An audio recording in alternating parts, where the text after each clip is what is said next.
All right, hello and welcome to Between the Liars with Ryan, Josh, Hello, hello, hello.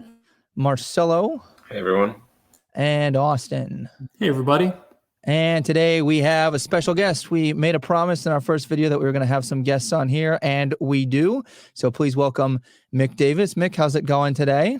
Good. How are you guys? Doing great. Thank you for joining us. So Mik Davis is a master's student at Wake Forest University going for their MA in communication with a focus in rhetoric, very similar to what Josh does. They serve as a graduate coordinator for the Wake Forest University Public Speaking Center. And Mik actually received a bachelor's in political science and one in communication from Tennessee Tech, which is where most of us met them. I met Mik because we were in the communication department together. Marcelo was in journalism, which was also housed in the same building. Josh actually met Mik on the debate circuit, I believe, and then Austin met them through jazz. So very interesting to see kind of how everything is tying back in today. So today we're going to be discussing Mik's master's thesis, which deals with how expertise is established in communities that study or use psychedelic drugs. So main reason we pulled Mik on is not just to be an entertaining guest, but because we have no idea what is going on with this for the most part. So that'll be a nice special treat for all of us. So let's go ahead and move into our announcements. Yeah, so first, this segment, today's show is sponsored by Monica Sotera. Thank you so much, Monica. Monica is the artist who did our artwork, and it's beautiful. And we have that merch. So check it out, please. I'm very excited to get the stickers and everything else. All right, that'll bring us to our social media. So you can find us on the gram, follow us on Facebook, Twitter, and please go subscribe to our YouTube channel where you'll be able to see all these things that we're posting. Speaking of our YouTube channel, on October the 2nd at noon Central, you'll be able to join us live there on YouTube or our Facebook page and join us for one of our first live broadcasts. It'll be great. You can come and interact with us and ask questions. You'll also get the chance to see all of our behind the scenes and mess up and things that we edit out to make you think we're better at this than we really are. But also be a great time. And we also have a lot of fun with those. So we'd really appreciate to see you there, and it'd be great to have you drop by. All right, and I will turn it over to Austin to ask the first question. All right, I'll get us kicked off for today. So broadly, the understanding that we have coming into this is that your research has to do with communication and psychedelic drugs. Do you care to just kind of expound on that, maybe narrow some things down for our audience so we can kind of know exactly what you're studying for your MA? Yeah, for sure. So like Ryan said, I have a focus in rhetoric, and I'm getting my CommMA. Rhetoric is just the study of persuasion, and I look at texts. So this is not social science in the sense that a lot of people understand it to be in communication. But my thesis basically is arguing that there are different ways to conceptualize expertise, and that expertise is assigned by an audience and produces boundaries around a given topic area. And I'm focusing on psychedelic drugs because there are basically what I see as three main groups that are interested in or study psychedelics. You have institutional scientists, you have recreational user groups, and then indigenous communities. And they all have different conceptions of expertise and different ways of justifying why they are experts or why they should be regarded as experts on psychedelic drugs, which produces a lot of really rich text for rhetorical analysis, which I think is really fascinating. So you said you focus in rhetoric. Do you want to talk briefly about how the rhetoric ties into the way that you study these types of things? Yeah, so rhetoric basically just studies persuasion, or at least the type of rhetoric that I look at, persuasive efforts. And so as a rhetorician, when I'm looking at things like expertise, I'm looking at public-facing audiences or like public-facing speeches. So the text that I'm pulling in for my thesis are congressional hearings and TED Talks and things like that, conference proceedings in some cases. So I'm looking at how language is used by individuals that are representing a stakeholder group to convince the public or a public audience that they are an expert. So I'm looking specifically at the arguments, the word choice, things like that.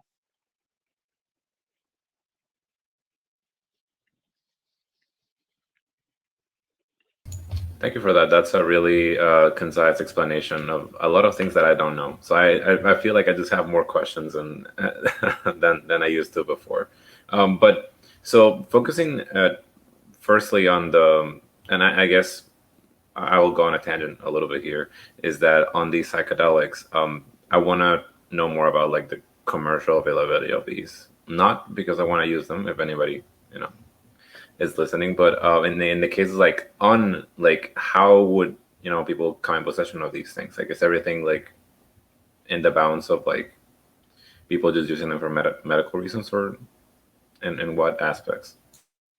Yeah, so there's a lot of different ways that people come into possession of illegal substances, but the three main sort of stakeholder groups I think that I'm looking at well, I know that I'm looking at in this thesis are institutional scientists, so people that work in a place like university or a research center to study these drugs. They acquire their substances through a DEA license, so they're allowed to either produce them or gain access to them through the government, basically, or through their own labs, so they're given permission to create these substances. I'm also looking at recreational user groups, and they generally acquire these substances through illicit or black markets.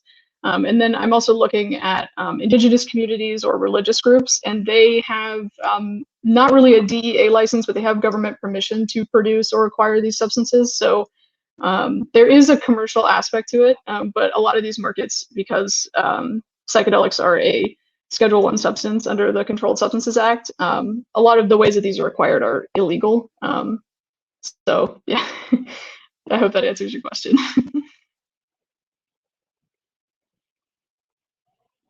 All right, I want to dive in a bit more on what you mean by expertise, and in particular about how we construct expertise. So I want you to give me your take, and then I'm going to come bother you with my philosophical ramblings after that. So, in your own words, Mick, what does it mean to be an expert, and how does that work in our social world?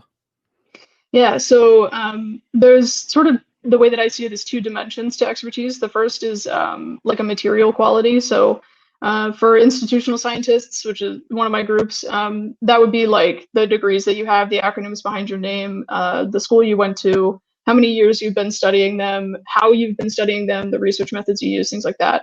And then the second dimension of expertise that is what I'm really focusing on in the thesis is the arguments that are used to convince an audience that you are an expert in something, because the material qualifications of being an expert in a given field don't particularly matter very much in public deliberation if the audience doesn't think that you're a credible source or that you're an expert on what you're trying to speak on. And sometimes this is in like philosophy literature, it's differentiated between being an authority and being in authority. So being an authority would be the degrees of experience and material dimensions of expertise, and then being in authority would be having like a social or political permission to speak on something. And the in authority aspect is what I'm really interested in my thesis, because that's determined by interactions with the audience and arguments that are used to convince the audience that you are in authority to speak on it. Would that mean sort of like that the audience gives them the authority to like they're like how much they're perceived as experts on the subject? It depends entirely on who's listening to them, if they respect their opinion or their take at all. Yeah, for sure. That its expertise is really highly related, if not made up, by ethos, which is a big thing in rhetoric, and that is awarded to a speaker by the audience. So we've all listened to people that are talking about something, and we know that they're not an expert, or we know that they're not credible, especially debaters, right? Like we've listened to people like spout opinions before, and you're like, oh, okay, like I don't know, that guy doesn't know what he's talking about. So you don't really consider them to be an expert or to be in an authority to speak on what they're talking about. So the sort of rhetorical or persuasive dimension of expertise is something that's awarded by the audience to the speaker. All right, philosophical pestering time and tangents. So I think I see a lot of similarities to what you're saying, Mick, with Foucault's like discourses, and how a person, a substance, or something can be, it's treated and understood differently when it's controlled by a certain discourse.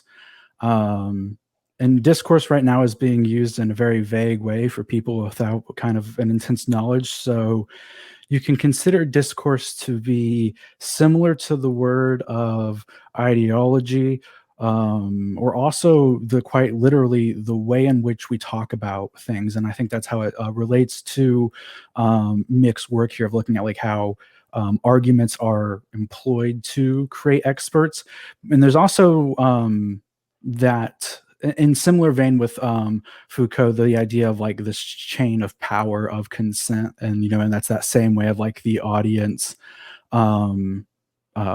giving kind of the rhetor that position of credibility. But to relate this, so all of that is then to relate this back into a question. Psychedelics are a class 1, and there's these different licenses. So how do you think with the discourses, or those who are in authority, and rather the particular ones that are in authority, affects how we perceive and work with even the social idea of psychedelics? Yeah, so it affects everything. The first sort of, I'm defending my prospectus on Wednesday, so I'm going to like pull really heavily from the way that paper is structured. But the first like bulk of my prospectus goes through the history of psychedelics in the United States, which is sort of broken up into 2 eras: before the Controlled Substances Act was passed in 1970 and after. And before, the discourse was much more, it was less dominated by the government and less dominated by institutional scientists, basically, because the substances weren't classified, which means that they weren't controlled by the government. And now that we have them classified as a scheduled substance, that means that the 2 main sort of power brokers in psychedelic spaces tend to be institutional scientists who have permission to use these drugs in their research, and the government who gives them that permission. There is a legal structure for religious organizations and indigenous groups, but it's a much weaker protection, and that is still something that is obviously a permission that's given by the government. So the recreational users are much more marginalized post 1970, and the flow of substances onto street markets and illicit markets are obviously much more controlled, although not necessarily smaller, if you look at some of the criminology research. So there's those 2 main sort of hands on the levers of power there as far as access is concerned. And that also controls, or has a controlling effect or a determining effect on what being an expert means, right? Because if the people that are controlling, or the groups that are controlling the levers of power and the legal access to these drugs, have a particular conception of expertise, then that affects who else can call themselves an expert, or what arguments are used to like justify expertise outside of those groups. So it sounds like you're taking kind of a critical lens and looking at like where are the power imbalances with that. So for those that might not be aware of our listeners in communication, you have the rhetoric portion that is often combined with the power dynamics, which is the critical lens. So it's looking not just at where does the power lie, but who has the power and what influence does that have. What are you finding with the tie to rhetoric and critical then? If I'm interested, if I'm one of the people involved in your study, so to speak, are you more interested in how I might persuade people about this, or who would be your audience and who would be your speaker, and what would they be trying to convince them of with that expertise, so to speak? So do you mean like the text that I'm analyzing? Yeah. So one of the biggest texts that I'm using in my speech, or not in my speech, in my thesis, is a TED Talk that Roland Griffiths gave a couple of years ago. He's the head of the psychedelic lab at Johns Hopkins, basically explaining what his lab does and why his research is important. So the audience for that would be, the types of people that go to TED conferences, but then also the broader public, right? Because part of the project that his lab is engaged in is sort of justifying study of substances that the government says have really high abuse potential and basically no medical value.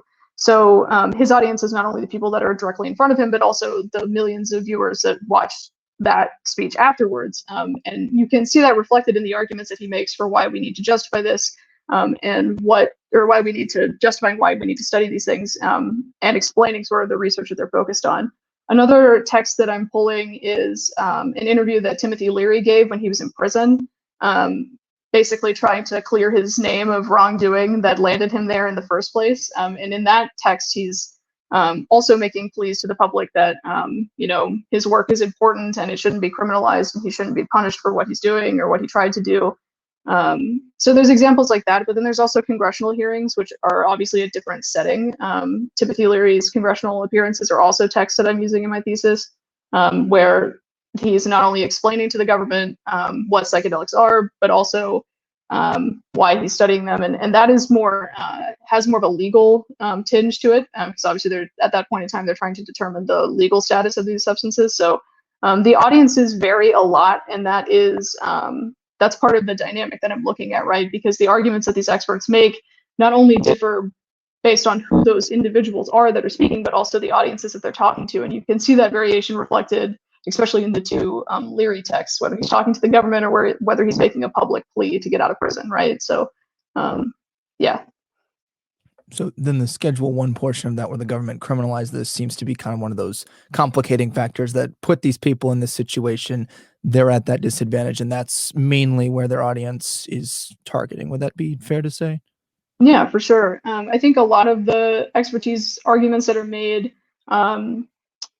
to sort of the public in like the Habermas sense are geared towards changing public perception of these substances, because what I've found by looking at sort of expert discourse in institutional science is that a lot of these researchers really believe in the power of these substances, and they find their legal status to be a giant hindrance to their work. And so there's this element of, convincing the DEA and convincing the government to let them use these drugs for their research and getting access to them. But then there's also this element of trying to convince the broader public that we don't necessarily need to criminalize them in the way that we do right now, or that we need to change their legal status in some way to make it easier to research them. So those arguments sort of are also woven into a lot of these expertise claims, sort of like they're saying, my work is really important. I help this very sympathetic population in my research for these reasons, but it's very difficult for me to do my work because they are a scheduled substance. These drugs are really hard to get. They're very expensive. The research funding opportunities are smaller and fewer and far between. So there's things like that that are woven into those arguments as well that I find really interesting. I'm sure IRB is very problematic to try to get through for those who are researching this. I don't know much on the history of these criminalization of the psychedelics. Could you maybe talk a little bit about when that happened and maybe some of the reasoning that went into that?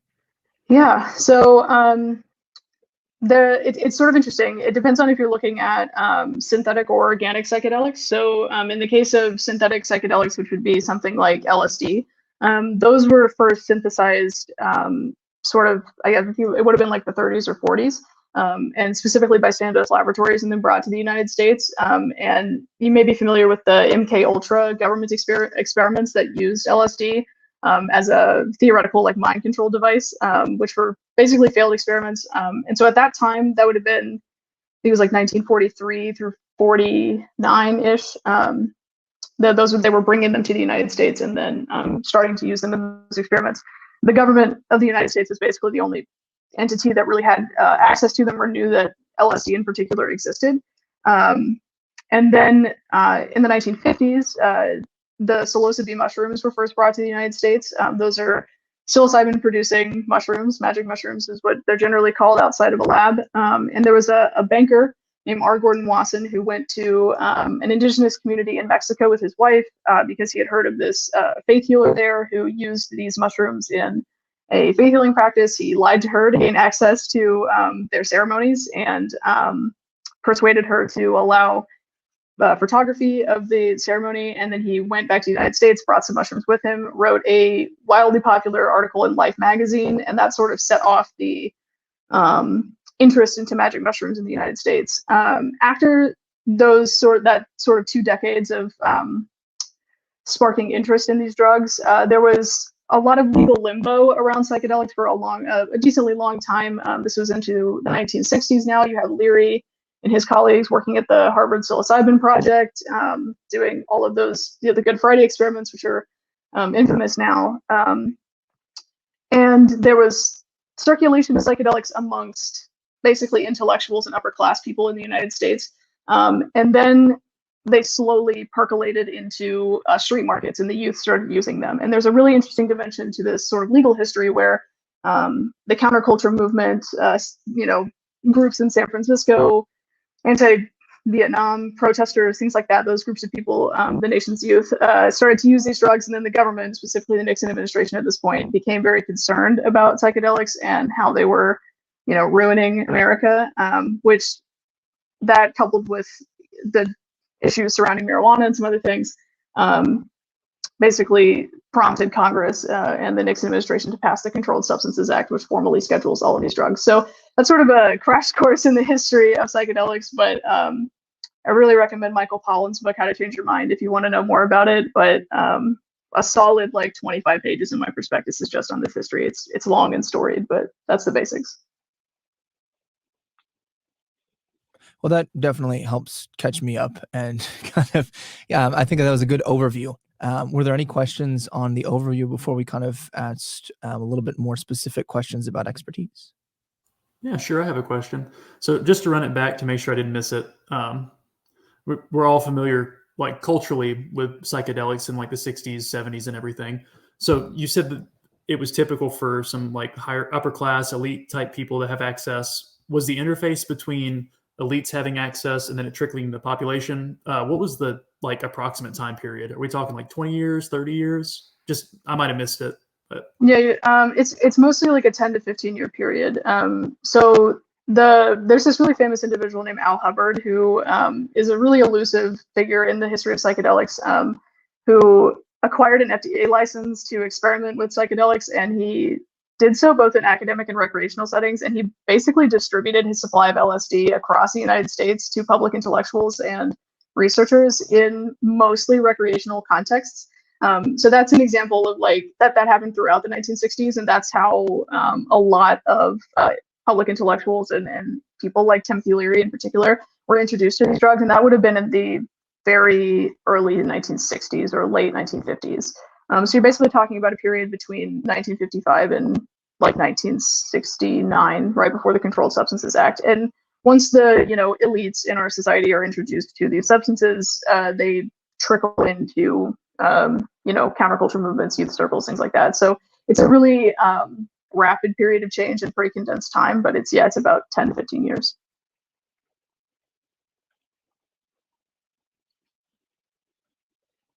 So with matters of expertise, there's a bit of a parallel theory in mass communication theory called the gatekeepers, and it looks at how, especially in the past, how because of the way the media was structured, there were a select few people who got to choose what information got out to the public and what was going to be considered important and therefore covered by the media.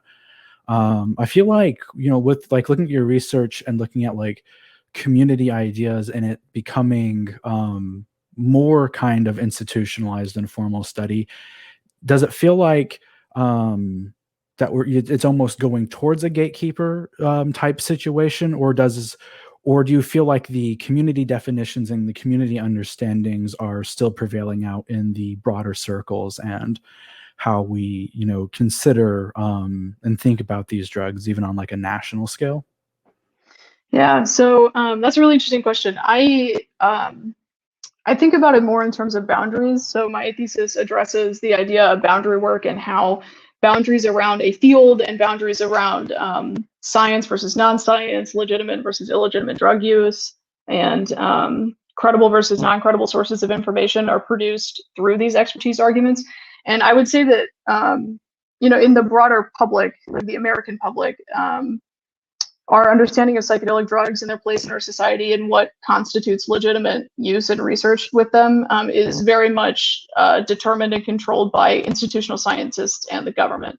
But there are pretty significant legal loopholes and situations that allow these drugs to continue to circulate pretty broadly in American society. And so that engenders or helps to foster a really vibrant and relatively large group of recreational users who use these drugs illegally. And amongst those circles, the narrative around psychedelics and what constitutes legitimate use of them is much more community oriented and dominated by their personal experiences. And then there's indigenous communities, right, who use these in spiritual practices and in religious ceremonies and things like that. And their use of these substances and understanding of them is very, very different from those other two.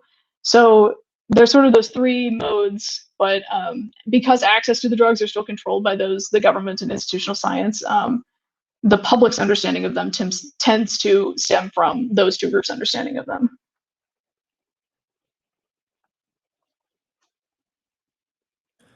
So I guess I'll set us up for the next question, which is I think you did a great job setting up what expertise is and talking generally off of Josh's question of how that's established. Could you maybe touch on how credibility might be, or that might be established in communities who study or use psychedelics specifically? Yeah, so depending on the community, the arguments sort of take what I argue in my thesis as two different forms. Expertise arguments in institutional science and amongst like government experts and industry leaders and things like that tend to be things like what I refer to in my writing as professional authenticity. So they establish their expertise by making arguments like my research methods are very valid, or they're very reliable, or they're very strong, or they're very useful. And I have been doing this for X number of years, and this is the population that I directly create benefit for by doing it. So they establish their expertise by drawing from the thing that they engage in professionally. In indigenous communities and in recreational user groups, they establish their expertise a little bit more based on personal experiences. So the example that I like to give a lot is that there's these really large Reddit subreddits that are focused around the use of magic mushrooms in particular. And those groups do not care what institutional science is doing for the most part. They want to hear from somebody and talk to somebody who has taken those drugs personally. And so the people who sort of represent those groups and become experts in that community is they're making arguments like, I took this amount of drugs and this is what happened to me and this is what might happen to you. So those are more like personal authenticity or personal experience-based arguments of expertise, which has an effect on the understanding of the drug and who can use it and what is considered illegitimate or legitimate use in that context. All right, now here's the fun question for the rhetorician to make a moral judgment. Which is better? Which is better? I'm not sure. That's a really good question. I think all have their place, right? So every stakeholder group, every interest group has their own purpose that they serve, and I'm not sure that there's really a moral judgment that I could assign to any of them over another. But I will say that one of the sort of subtexts in my thesis that I wish, if I could write a second thesis, maybe I would write about is the general lack of respect for indigenous communities and their rights to use these substances. A lot of our early research and understanding of psychedelics stems from what Western science learned from indigenous communities. And some scholars have argued that that constitutes essentially intellectual property theft.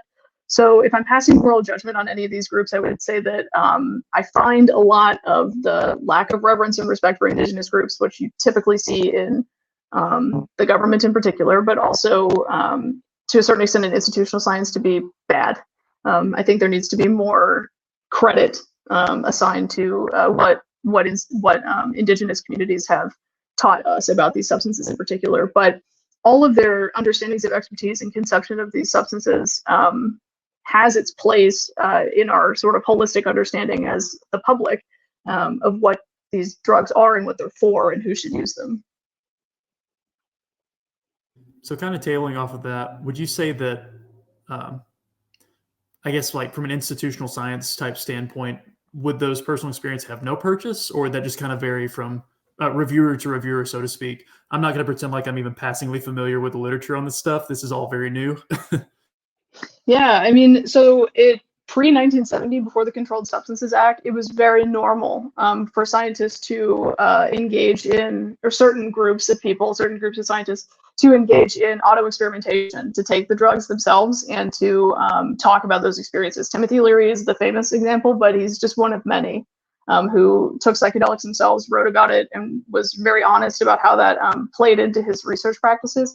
Post-1970, for obvious-ish reasons, you don't see that as much because scientists who admitted to doing that would be copying to a felony, basically, or some sort of legal misstep. So there is a role that these personal experiences play in establishing expertise in institutional science. I think it's often a matter of what these individuals are willing to admit to or willing to incorporate into their personal narrative or their narrative of their expertise.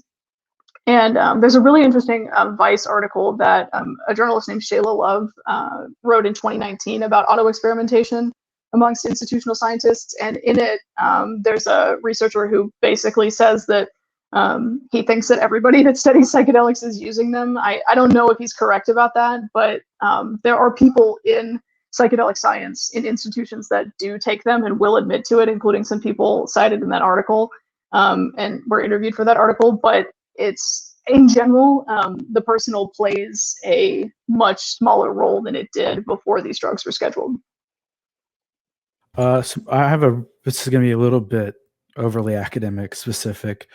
So to throw back some history of like the social sciences and especially like critical theory and other forms of study in academia throughout the 60s, especially into the 70s and 80s, there was a lot more censorship in academia than there used to be in a certain degree. And a large part of this had to do with what we now call McCarthyism, and where professors were a lot more concerned to express themselves in what they really thought of being labeled, seditionist or any, variant of the time of, to potentially lose their spot at their university. So it definitely feels kind of in that in a similar sense of like how like our academic investigation is hindered a lot of the times rightfully by the law, but still does get put in this weird position of where what we're able to research is sometimes at the kind of mercies and the whims of the government. Because the funny thing is, like, if you take psychedelics and you mention it in a research paper, technically you haven't committed a crime. Taking psychedelics isn't a crime. Possessing psychedelics is a crime. So you're in this really weird gray zone of like, you can be like, yeah, I did these things. But you kind of feel like you're painting a target on yourself, being like, yeah, hello, DEA, come knock on my door. You guys will probably find. Yeah, I mean, it's sort of interesting. So you're right, one of many legal loopholes around psychedelic drugs. The legal loopholes surrounding magic mushrooms, I think, are particularly interesting. But yeah, I think it's sort of more about, I view it as a reaction to, the history of psychedelics, right? So when I think of like the way that institutional experts are justifying their expertise or explaining it to an audience, I think more of they're trying not to be Timothy Leary. They're trying not to be their predecessors, because there's this sort of, Michael Pollan talks about this in his book quite a bit, there's this sort of understanding that the actions of their predecessors were the reason why the drugs are scheduled in the first place. So if they go too far off the rails, they will be perceived to be doing something, perceived by the government, perceived by the public, perceived by the people that fund their research to be doing something that's like inappropriate or not relevant. And then the sort of rug will get pulled out from under them again, because that's very much what happened when the drugs were scheduled in 1970. So yeah, it is somewhat analogous to something like McCarthyism, but I think it's much more ambiguous in a sense. Like it's not really like written down anywhere that you can't say this or that. It's just this idea that they don't, I don't think, want to be perceived as hippies or crazy, which reflects their opinions of the other communities, right? It reflects their opinions of recreational users. It reflects opinions of indigenous communities, decriminalization advocates, things like that. So I think it's more about justifying their work than it is about anything else. It's a lot of it, you got to follow the money. It's about getting the funding and things like that. Yeah. I also have the thought that it has a lot to do with the idea of establishing expertise. Like if you're up in your paper being like, yeah, I take psychedelics, twice a month. And I'm here to tell you about how they're beneficial and the thing that's going to save everyone. And I've got absolutely great provable research and everyone should totally believe me. It really does seem like, at least in the idea of institutional authority, that, or in the idea of institutional expertise, that it may come off as like either a conflict of interest or in particular something that's kind of like undermining your argument, rather that it becomes, I'm not sure if it's self-serving or something like that. But I can definitely see where being like, yeah, I use psychedelics a lot can have impact on your, at that point, institutional expertise. Yeah, for sure. Then there's been social science research that's looked into that. There's a really interesting study that I cite in my thesis, basically trying to get at, like, does self-admitted substance use decrease credibility? And to a certain extent it does. That study found that it did. It decreases credibility for the individual researcher, but not necessarily for the work itself. So association with things like the counterculture movement or hippies or user groups in general, which both of those sort of terms stand in for, recreational users, that has some sort of effect on the perceived credibility of the individual, but not necessarily the research that they do, which I think is really interesting and sort of piques my interest into this idea that expertise can either be established professionally through your research methods and is emphasizing the work that you do, or established personally, which institutional science sort of sees as not as beneficial as personal or professional justifications for their expertise. Yeah, I'm almost off this tangent, but I also thought this would be a good point to for our audience to explain a bit of the difference in how there's different approaches to research.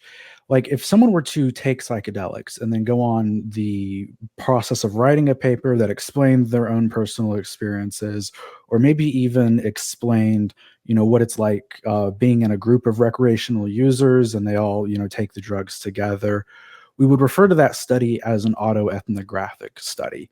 And there's this always a mix of what that means and how that entails and what its validity and reliability is compared to other social scientific or quantitative, which is done with statistical analysis, survey.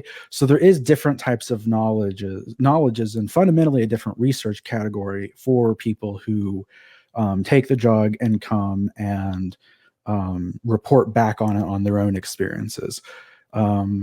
I would say then that's probably like why a lot of research has turned to probably looking at like ethnographic, basic ethnographic, which is spending a lot of time in the community but not necessarily participating in the community, or more like focus group or survey collection, qualitative or interview, like survey collection for the quantitative stuff, and like surveys or focus groups and interviews for qualitative research as well. And that does have, in the general academic perspective of research, more validity. So just as one last point of clarification, there actually is some difference that I think we can contribute at least to some of it, but not all of it. I do think there's something a lot to be said about the stereotype, though, as you mentioned before, Mik. Yeah, and I mean, most of the institutional experts that I'm focusing on are not even necessarily in the social sciences. Some of them are, but a lot of them are neurologists, psychiatrists, which are social scientists, depending on what you're doing, and like chemistry researchers, chemists, things like that. Neurobiology, which is a term I was not familiar with before starting this work. So some of them are in the social sciences, and there certainly is autoethnographic and ethnographic work in this space. But the bulk of it that drives the public funding of research in this area, and that drives certainly the commercialization and medicalization of these substances comes out of the hard sciences, and how social scientists versus hard scientists justify their expertise and describe their work is also a really interesting dynamic, because there's a little bit more wiggle room to bring in the personal narrative in social science, some types of it, than there is in hard sciences. Marcelo, do you have any specific questions you might want to follow up with on before we move on? I guess like overall, like I haven't been talking a lot because I've just been like trying to like process the idea of like credibility, especially when it comes from like the position of the government that has to regulate. Like Mik explained it incredibly well, and I'm trying to like apply it to things that I'm a little more familiar with. And psychedelics is definitely not one of those things. And it's this idea that obviously when the government is regulating something, they are the de facto experts on it. But it's also, to me, creates a type of conflict of interest, if you can call it that. Because like they're giving the hats to people, but they are also wearing the hats. So they're like, yeah, of course, like trust us. And not to say that I don't trust the government, which for anyone listening, I do. I love our government. But yeah, that gives me stuff to think, because like, again, if community organizers had that, had that respect and they didn't have to jump through so many hoops to gain the same amount of credibility and authority as the government, then things would be different. But it seems like that's not the case. Yeah, for sure. There are really strong opinions in all three of these stakeholder groups that are reflected in a lot of the texts that I look at about the DEA in particular and how law enforcement view these substances, because the permission structure in a certain sense creates the credibility, because access to the drugs is so important for all of these groups, which is of course determined by the DEA in particular, but the US government in general.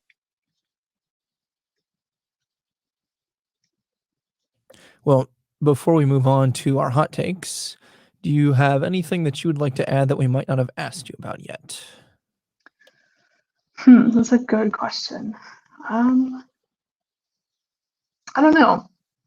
I think we've covered a lot of it. I mean, it's a really fascinating and very deep topic. I could probably spend the entire interview discussing just the history of the drugs, but I guess I would just like encourage everybody to do their research about them and to look into them, because I think that within the next 6 to 10 years, we're probably going to see prescription drugs developed from psychedelics, and they're going to become increasingly important tools for treating mental health issues, especially things like complex PTSD and treatment-resistant depression. And so I think any person who wants to be well informed and educated on any of those issues should definitely look into resources to learn more about these drugs, because they're going to burst onto the scene in a new way soon. So, yeah. So then the last question before we go to hot takes that I have is, you've talked a lot about establishing credibility. Can you make an appeal to us and to the audience about the so what for your thesis? Can you tell us, what's one of the main things that you've taken away, one of the things you hope to come out of it, or perhaps, just what would be the big takeaway in a nutshell? Yeah, so I think the big so what at the end of my thesis is that I've spilled all this ink and I've done all this work to try to call attention to the fact that expertise is not concrete. I think a lot of times, especially in academia, we like to think that expertise is only material, that it only comes from your degrees or your years of experience or the type of work that you do or how good you are at it. But there is a really important and deep personal narrative element to expertise that I don't think is really recognized in the same way that professional or material expertise is. And so the thing that I'm trying to call attention to is that expertise can stem from something other than education and experience, which I think contributes to the rhetorical literature about expertise in general. But I think it also is an important thing for the general public to understand, is that who we consider to be experts is a product of who we assign the status of expert to as an audience, as the public, which is really what I'm getting at in this thesis. Okay, well, thank you so much for packing all of this so concisely and so eloquently, as Marcelo mentioned before, into something where we can walk away and have at least some idea what you've been studying for the last several years. So we will be right back with our hot takes.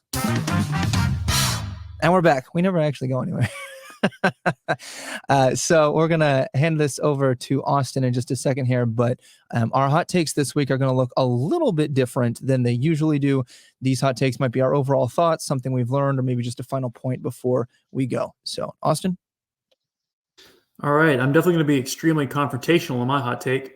Not completely kidding. Mick, thank you so much for the great information. Coming from the background that I do, we each have our own areas of expertise, and, well, so to speak, you hear or you approach something from a different area, and it's hard to judge expertise. I honestly haven't given much thought to that, but I'm glad that people are interested in doing research in that direction so we can understand more of that and learn how to get good information. From all the information that you shared, it sounds like there's a lot of red tape, which is understandable with anything drug related as far as the government goes. On a personal level, I wouldn't have much interest in doing these things, but from a governmental side of things, I do think that the government should be focused on more serious crimes as opposed to minor drug offenses, but that's beside the point. From an institutional science standpoint, I do think that researchers should be more freed up to study these things. Like Mick, like you'd mentioned at the end of what you want to share with us at the end of this, there are some real implications as far as mental health medication, and there might even be tangential applications for pain medications. We've seen a lot of the crises lately with opiates and everything else. I think having things that are closer to more naturally derived would be good for the general populace. So it would be good to see more research being done into these more natural substances as far as how it could help people. So again, thank you so much for the great information. Definitely taking a lot away from this one. Yeah, I'm gonna. Of course, I'm very much so in love with the idea of expertise and how we make it,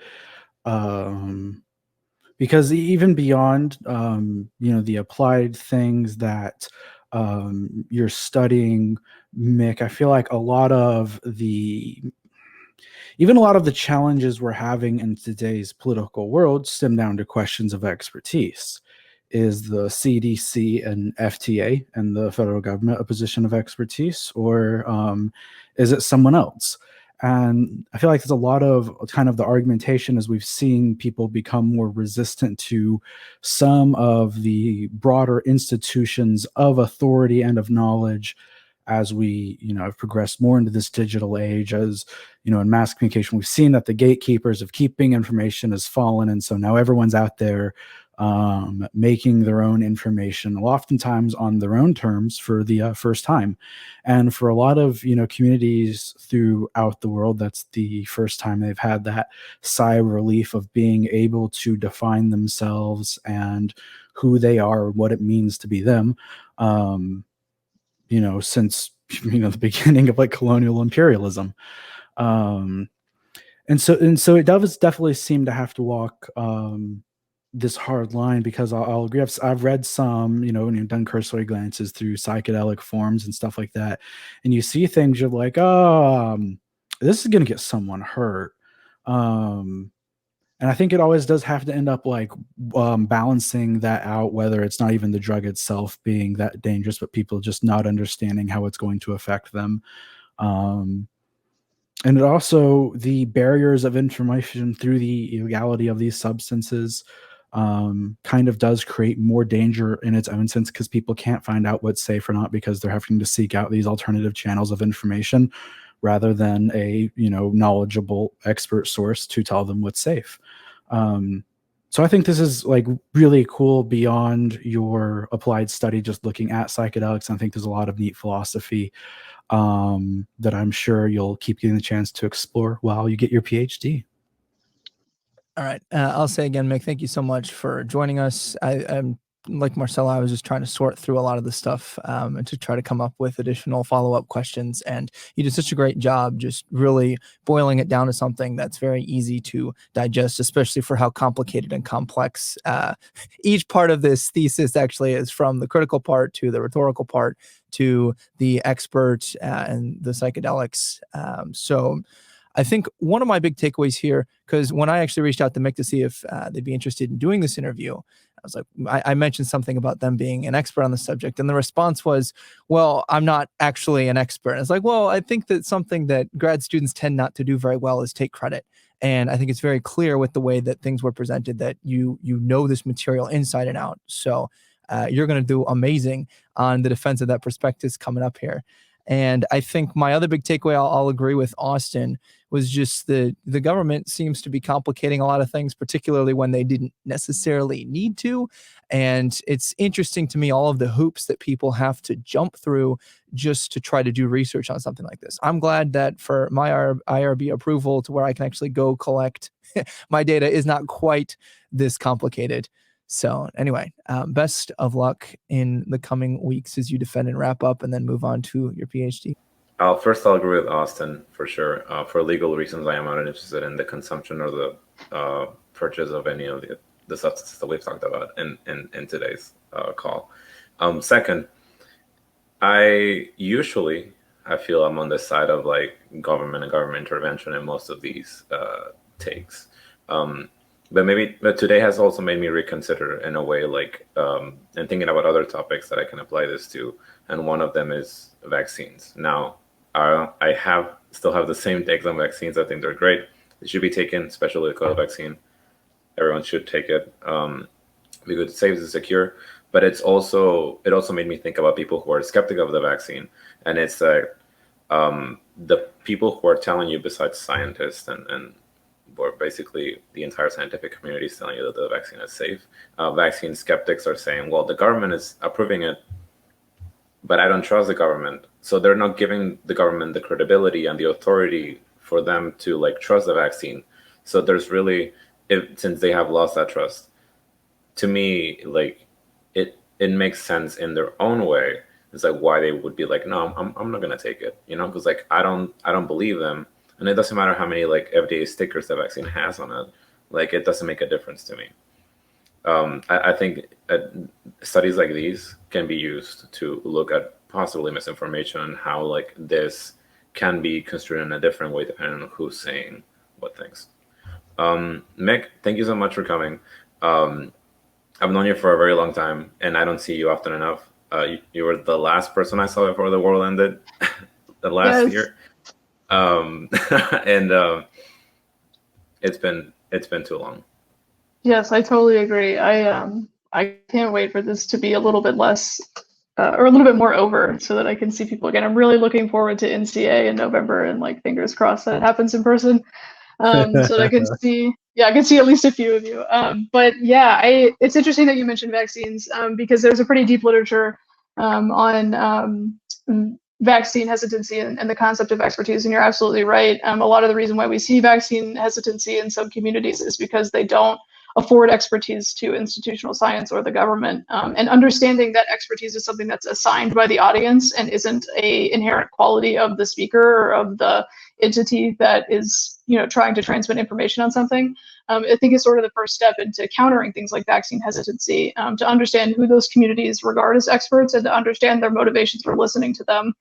And that's something that I'm trying to get at in a sense in this thesis, is that expertise is not only something that's assigned, but it's something that is really site specific and based in a community and determines our actions.